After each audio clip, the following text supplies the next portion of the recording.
it comes to testimonials, there is one ironclad rule that is creating the biggest problem.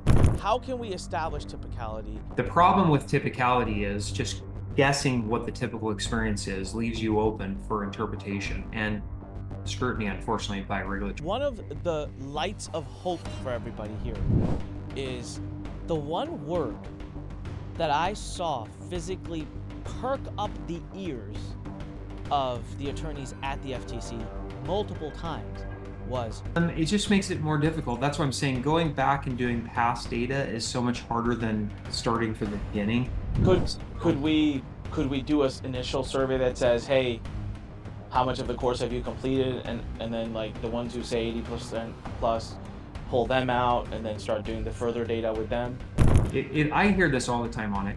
The client is the most important asset of our company, but yet using a non-typical example as your main, testimonial, and creating an impression in their minds that this is what the result is going to be when they don't know what the typical result is that really putting the client first, or is that putting their bottom line first? And then the client's just like, oh, well, we care for the client. More than any time in my life, in the last 21 years as an entrepreneur, I have become a product-led marketer. To that client saying, if you don't change your marketing practices and you don't fulfill on what you're selling, you're going to get sued.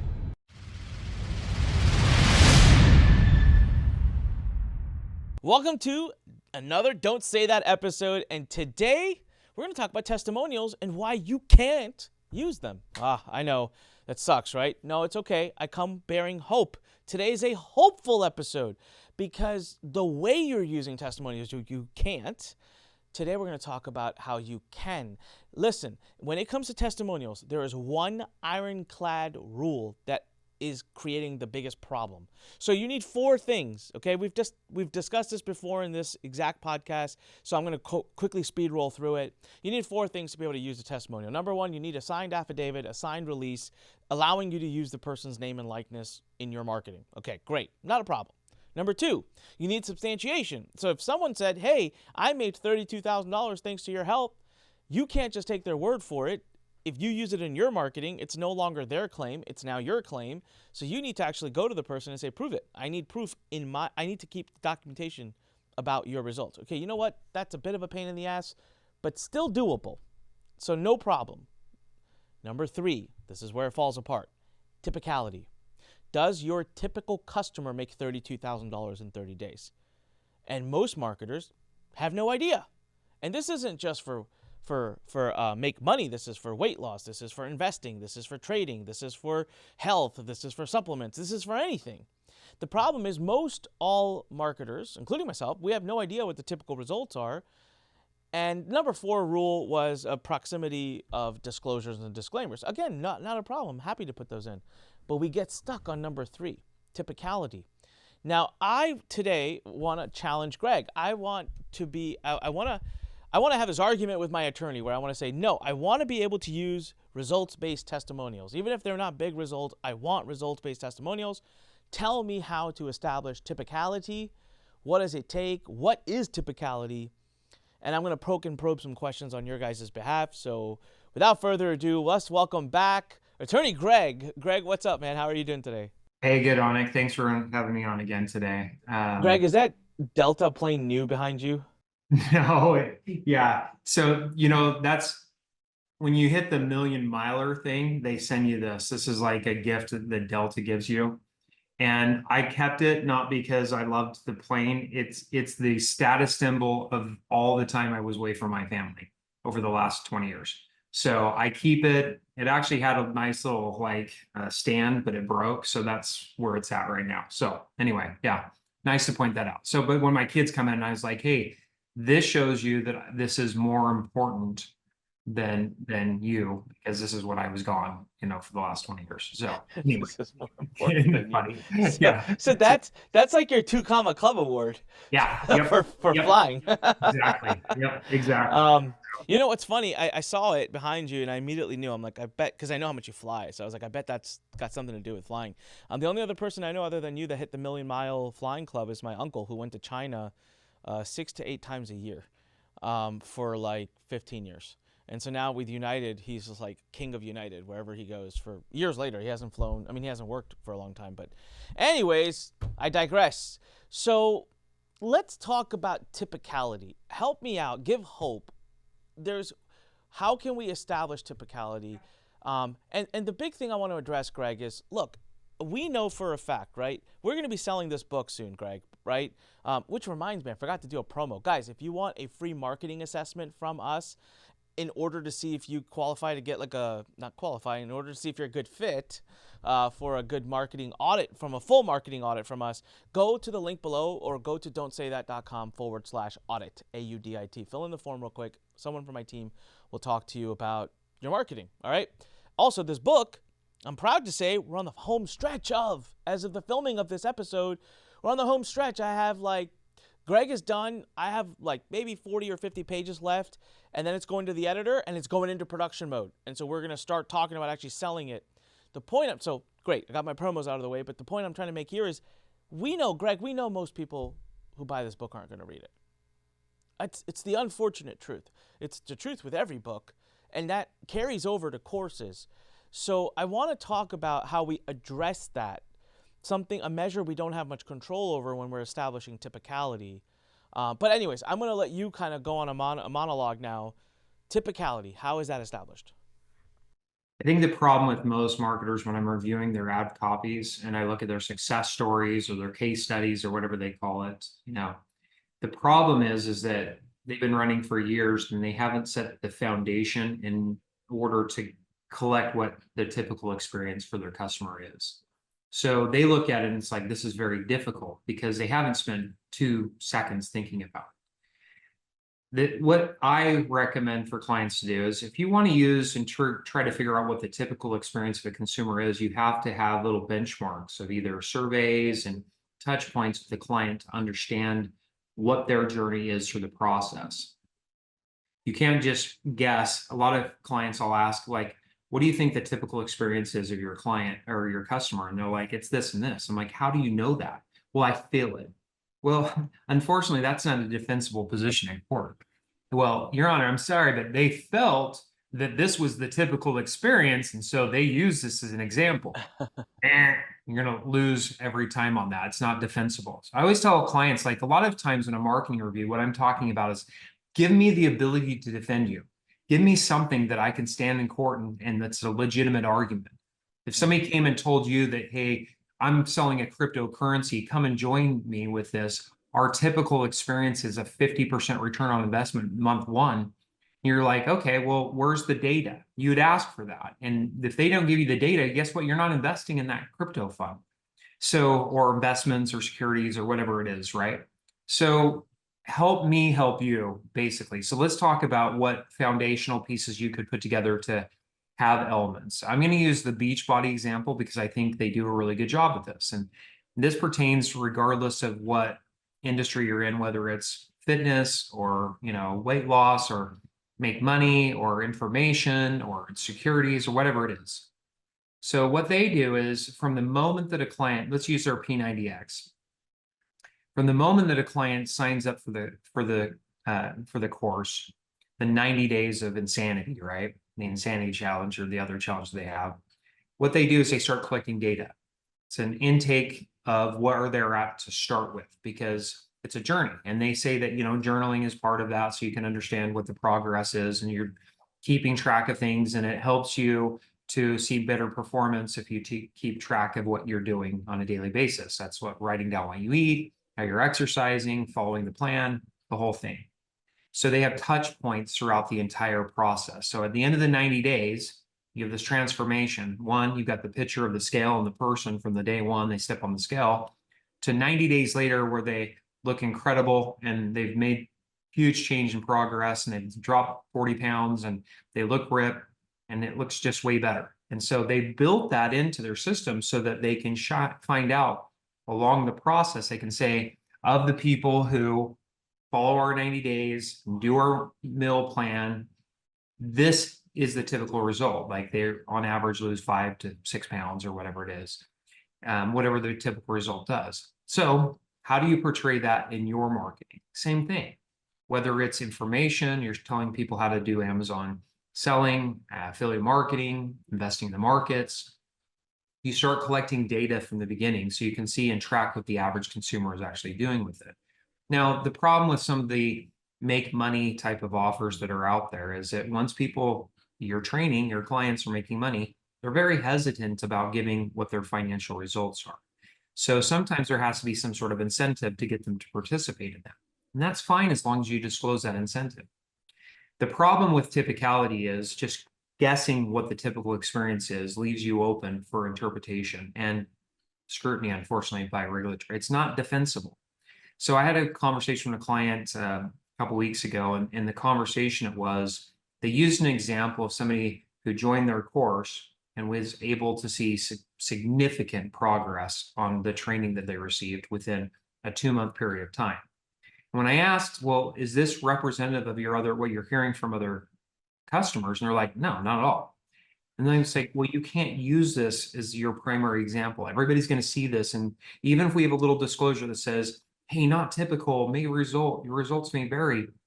This makes it seem, because it's so predominant in your marketing piece, meaning it's not just in one place, but it's in the upfront social media posts, YouTube videos, it's in the webinar, it's in the back end fulfillment. So it's throughout the entire funnel.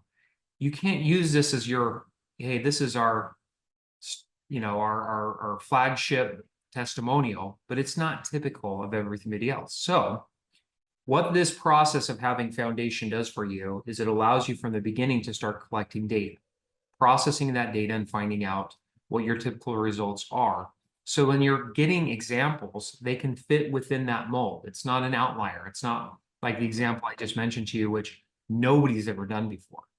And so a lot of clients will say, like Onik did with the book today. Most people who get this material don't read it, don't do anything with it. Okay. So that's a nice disclosure for that. But then you can't use somebody who bought an Amazon automated store and say, this person made $40,000 in month 3. You should expect this, even though we're saying it's not typical.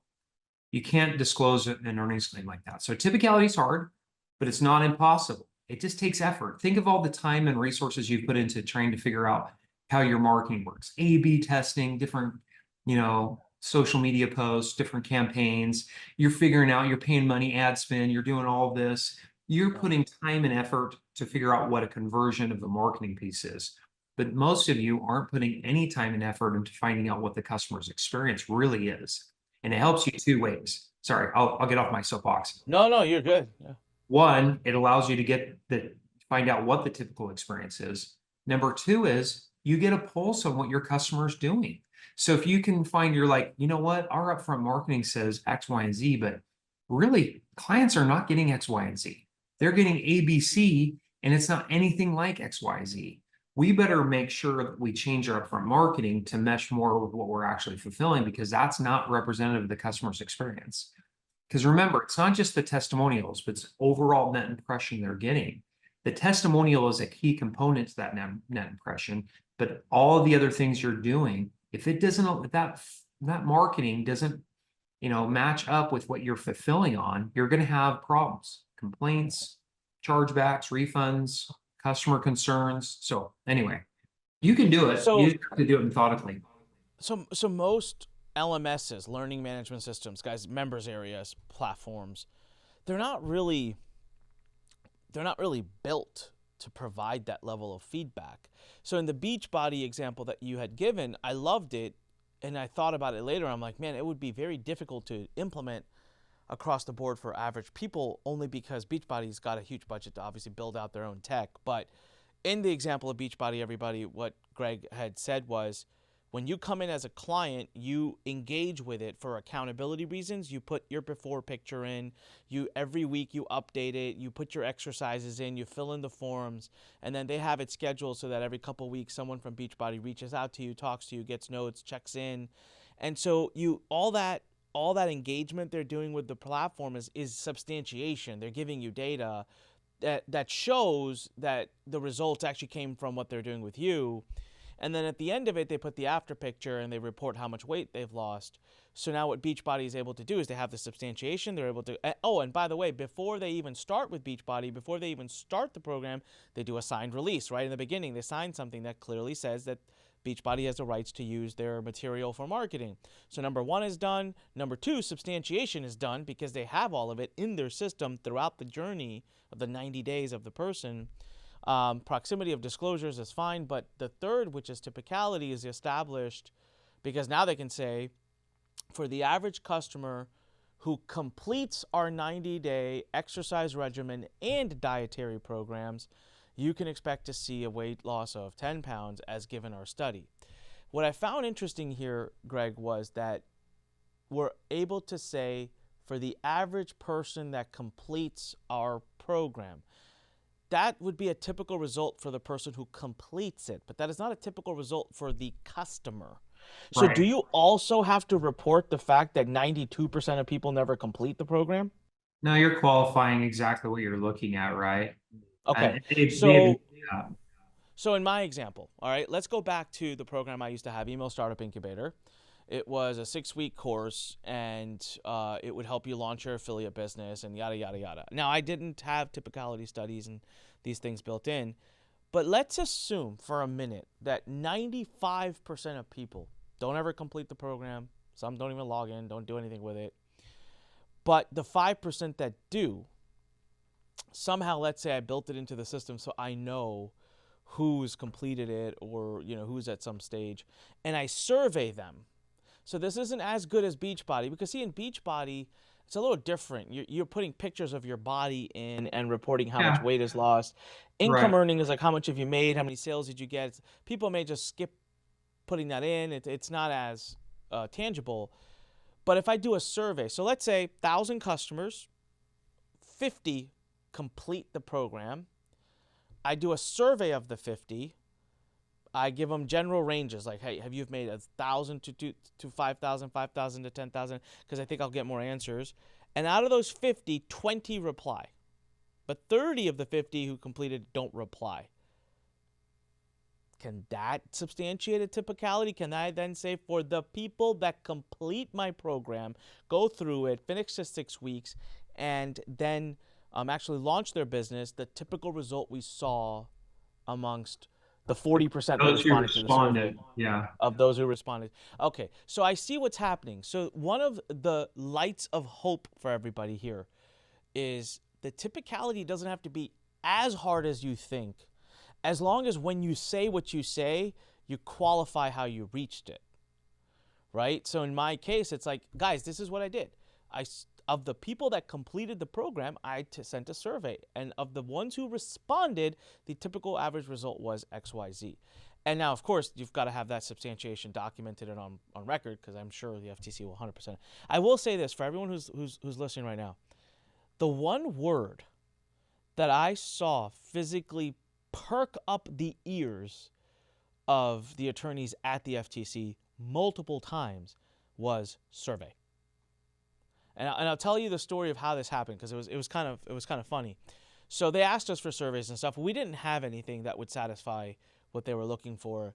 Now, when I was at the FTC presenting, this is like 2/3 of the way through the case. So they give you an opportunity to come sometimes talk to them. So I'm actually at the building. I'm doing a PowerPoint presentation, and in one of my PowerPoint slides, I mentioned, this is like halfway through a 45-minute presentation. I mentioned that, hey guys, we are literally in the middle of coding we were coding something very similar to what you just said for Beachbody, for alternate reasons, for internal reasons, but we were coding something that would like track everyone's results and give surveys throughout the process.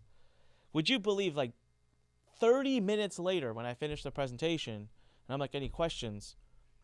The first thing they say is they're like, you mentioned surveys. Do you have surveys? Where are the surveys? You mentioned you have surveys. And I'm like, huh? I'm like, I didn't say anything about that. And I was completely confused. And it took someone else on my team to say, no, in the beginning you said you're working on that system. And that really stood out to me because I'm like, wow, like you caught one word in a 45-minute presentation and have been hanging on to it to ask me about it. So it goes a long way. So keep the survey is all I would say. So, okay, so for the people right now, Greg, is there a way I'm gonna pick a fictitious person. Okay, I'm gonna call them Sam. Sam's been up and running marketing for a long time. Sam's got 10,000 customers. It's a business opportunity course, but Sam has didn't have the methodologies implemented to figure out who completed and who didn't. Is there a way he can still go back and figure it out? Can he survey his way into it? Can he survey his entire 10,000 and say who finished and what results did you get and backtrack that data into something that would be substantiated typicality? Yeah, it's harder. I mean, that's the foundation thing that I said before with Beachbody. Yeah. They've done that over trial and error over years, right? And because they learned that trying to figure out what the typical experience was is easier to get while you're going through the process Yeah. versus going back and trying to get people to respond after the fact. How It's would you possible, but it's not. So walk me through that scenario. What would your advice to Sam be? So Sam's in front of you. He says, "I'm Yeah. changing my systems moving forward, but it'll take me months to accumulate that data. I want to still be able to do something with with the people I So have. What do we do?" it's an analysis. So I always am methodical on things. Remember, I have the analytic mind. The mathematical side of you. Mathematical side of me comes in and says, okay, what does your CRM say? Can you tell on your database whether or not who's completed the courses? So let's not just, we have 10,000. I don't know if we want to hit 10,000 because most of the time you might have 10,000 people that bought the free book or the free webinar or whatever. They haven't bought the underlying course. So I'm gonna go to where I think the best bang for our buck is. I'm trying to reach out to people. So I'll start with the 10,000 and ask a lot of questions, and I'll try to narrow it down to, okay, who is the core people of these 10,000? Are they your standard buyers of your main course, or are these just the upfront lead purchase into what the main course is? If it is all 10,000, great.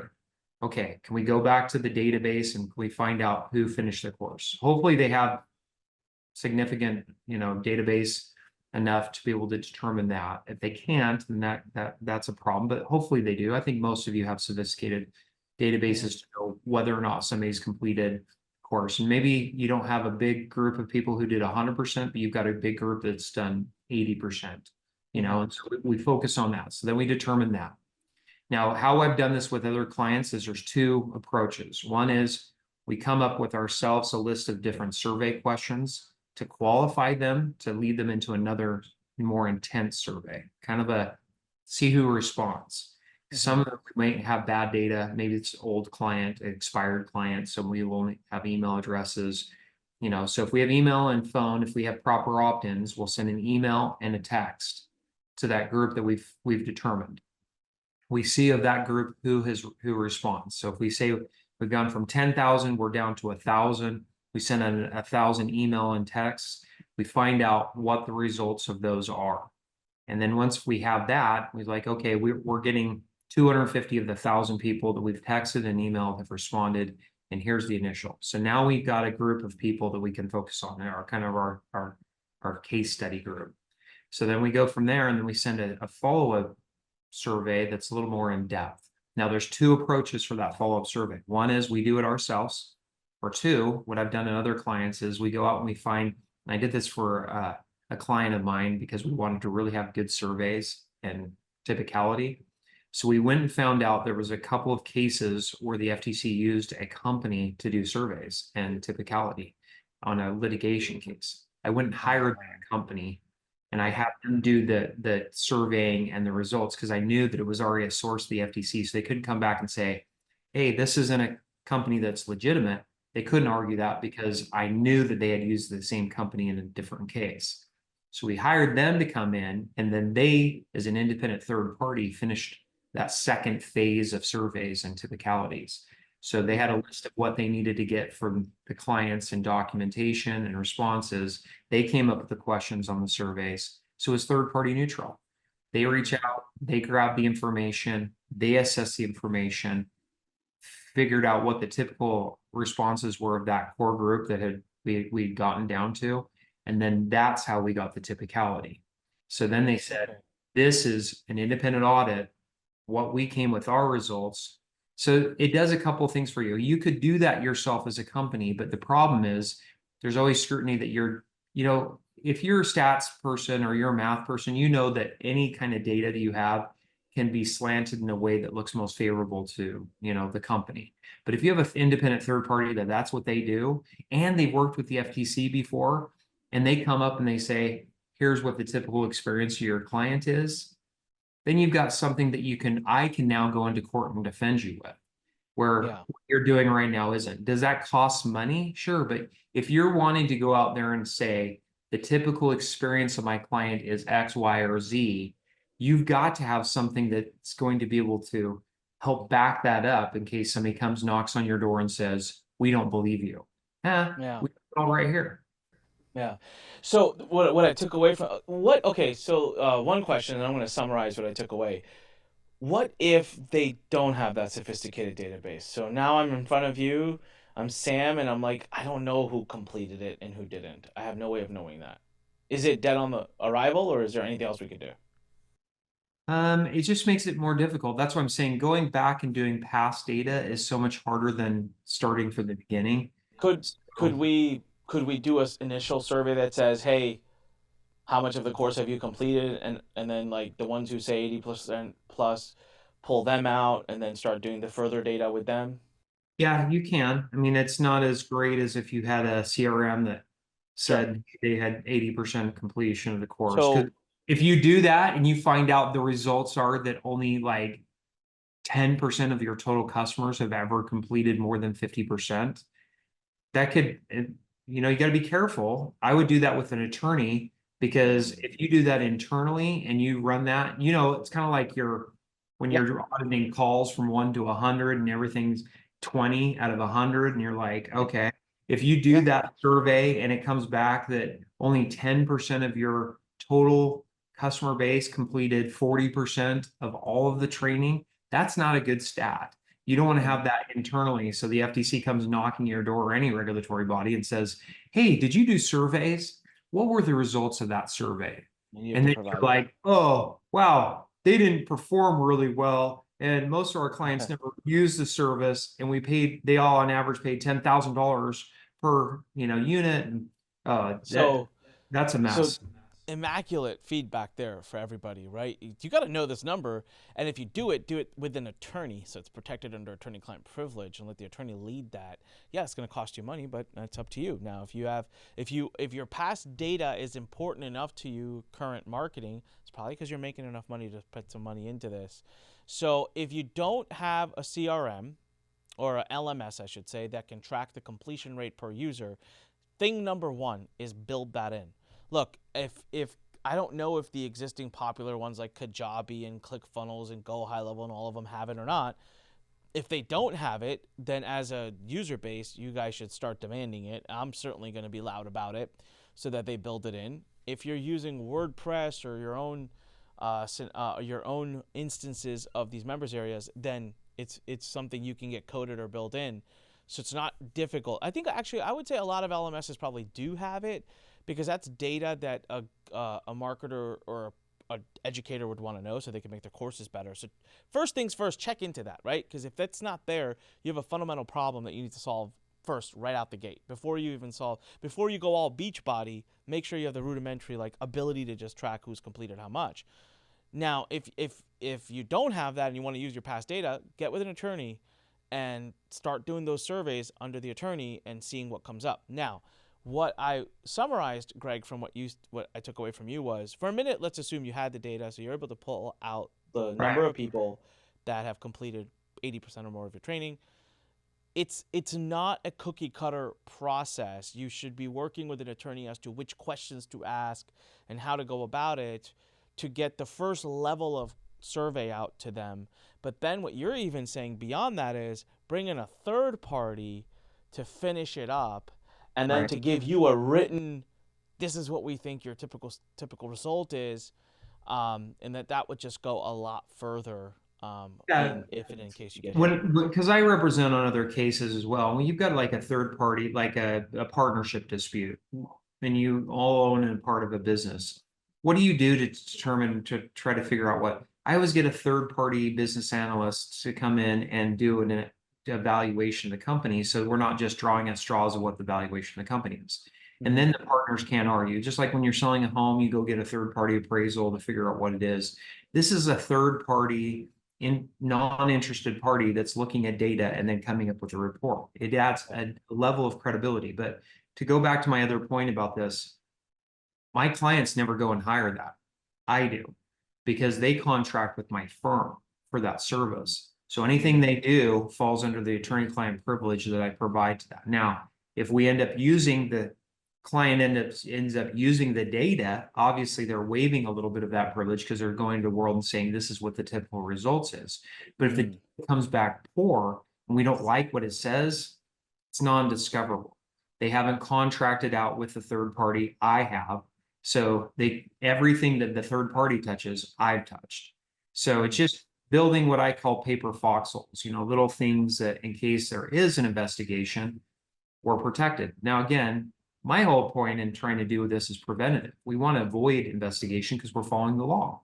And this Yeah. is just going to put you in a position where you're like, you feel comfortable. So this conversation I had a couple weeks ago with this client, we're talking about the typical experience, which was not typical, but because nobody else had that, kind of said, well, why should I have to do this in the first place? Why I have a safer type of product. Why do I have to do this? Well, I put it back on them. It's like, well, you know what the law is. You know what the impression you're leaving to your client. Do you care for your client or not? I hear this all the time on it. The client is the most important asset of our company. But yet, using a non-typical example as your main testimonial and creating an impression in their minds that this is what the result is going to be when they don't know what the typical result is that Mhm. really putting the client first, or is that putting their bottom line first? And then the client's just like, oh, well, we care for the client. Because I'll tell you, the FTC looks at it that way. They look at it as like, if you want to care for the client, you want to know what their experience is. So Yeah. put the time and effort to figure that out. Yeah. Yeah, and I wanted to drive home the point that everyone, we're not telling you to do things a certain way so that it's attorney-client privileged, so you're sneaky and Yeah. mischievous. The whole point of the survey is to learn and to have your attorney give you constructive feedback. And if you discover something bad, go fix it, right? Go fix it so that you are in alignment with not just the law, but with what the regulators are trying to get you to do, which is just be a good company to your consumers in the end of the day. So if you learn that a lot of people aren't going through your coursework, um, that should be a stop the press. Like for me now, what's been happening, what's crazy, and Greg is directly experiencing this, and I'm sure he's gonna chuckle, is more than any time in my life, in the last 21 years as an entrepreneur, I have become a product-led marketer, is what I would say, than any time before in my life. And call it the FTC case or call it just midlife crisis or call it experience or call it a combination of all of it. I just realized selling a, I don't want to say bad, but a less than great product, scaling a less than great product is pushing a boulder uphill. You can do it, it's hard. So now I'm talking to marketers, I'm talking to your selfish interest. Forget about compliance for a minute. Okay, when you don't have a product that your customers sing at the top of the mountains about, it's hard. Okay, it's hard to push it uphill because you're pushing uphill. But when you have a product that's amazing, that people love, that they rave about, right? It's so easy to scale. Um, I'll use Greg as an example. I chuckled because when Greg and I started working together and I started talking about him, Greg got slammed for a while, right? That wasn't because Greg ran ads. That wasn't because Greg, showed up at any other events and stuff. I was just ecstatic of what I had learned from him and the knowledge. And it was like 20 years I never knew this stuff. And like, oh, I don't have to go through his assistant and his paralegal and his this and his that and the hourly rate of and tracking and fine tuning. I'm like, the guy will call me on the way to the airport. So I spoke about that, right? So just trying to kind of give you guys product led marketing. I mean, when I first got my FTC letter, I called Greg. He gave me a 2-hour consult the first night at 9 p.m. to 11 p.m. my time Eastern. We didn't have a contract in place. We didn't have anything in place. As a matter of fact, my attorney at the time got super pissed. Not because I consulted someone else, but he was like, you got to have attorney-client privilege established. And I was like, oh, shit. But he spent that time with me. So that is product-led marketing. His product is his knowledge. So I just want you guys to understand that how your consumers are engaging with your product, It's important. And the reason I said Greg would laugh at this is because this book, I don't think Greg and I are going to both want to look at this book for a while after it's done being written. Like, I don't want to look at it again for a while. It's been a pain in the ass, but I want it to be very good. So does Greg. We want it to be excellent. We want it to be the best it can be. The software that I'm developing, I hate to say it, but parts of the software we started from scratch. The engine. Greg doesn't even know this. I threw the engine out last week. We're starting from scratch. I hired 2 different developers to build me 2 separate engines. Right? He's laughing. 2 separate, because it wasn't the best it can be. I know it can be better. It sucks. Yeah, it's going to cost me more money, but my God, can you imagine how much it's going to help me in the future? So what I have learned is product-led marketing sucks in the beginning, but it is an absolute joy in the end. And so that's what I guess in ways the FTC is asking you to do. Is just be a product-led company. All right, Greg, I have another example, and then we'll wrap it up. So Typicality, guys, there's hope. You can do it. Engage. Go to guardianlaw.com. Sign up with Greg. Give him your real scenario. Give him your situation, and he'll tell you point blank if it's all lost and you can't establish typicality with what you have, or maybe you can have a go at it and change your systems moving forward and have it in the future. So, Greg, let's say I establish typicality, and I say for the customer who puts in this much time per week, completes our off program, launches their business, and gives it 60 days, they're making $1,000 a month. All right, that's my typical result, and I say that. Am I able to simply say, here are the other 2 extremes? There's the large majority of people who never do anything and make nothing, but then we've also had some very few outliers, not typical, but we've had some people run away with it and had crazy results like blah, blah, blah, blah. I think it's okay to say that a majority of people get the products or the information, don't use it, and don't do anything. That's fine. I use that all the time as a disclosure. But not the other part. No, because what they'll All right. say is it's so, if you look at all the cases that they just brought over the last 6 months, they're always citing these huge outliers. And then even the Automators LLC case that settled a couple weeks ago for $23 million, they had a disclosure on there, but the FTC's like non-sufficient disclosure. It didn't do anything, and they used it. Now that case I would have argued, and I don't know those guys. I don't know the inner workings. I can just look at what the FTC put in the case. But in that, it was pretty aggressive. I mean, $800 a month to $600,000 a month to $60,000 by month 6, like pretty aggressive outlier on that. But if you had said, hey, this is an outlier, even if they had, I think the FTC would have still looked at it the same way. That most people are going to focus in on that one comment and forget about the rest because it's so large. So it's the net impression, basically. Yeah, I'm hesitant to let that, because even though you disclose it and you're telling people, there's going to be a contingency of people that watch it and they're not going to listen to what you're saying. They're just going to say, oh, this is what the experience I should expect. And I think from the FTC's perspective, that becomes in their eyes the average consumer. Correct. Like, yep. So even if in their, like, one could argue back to them, what's your typicality study on that's the average consumer? But if only 10% of consumers would have seen that and thought differently, they'll say that's what we're going to focus on. So, okay. So the extremes, guys, are out. And I'm seeing the extremes in 90% of marketing, 95% of marketing I'm seeing. Greg, I mean, can you back that up? I'm sure you see it in all of them too, the stuff you review.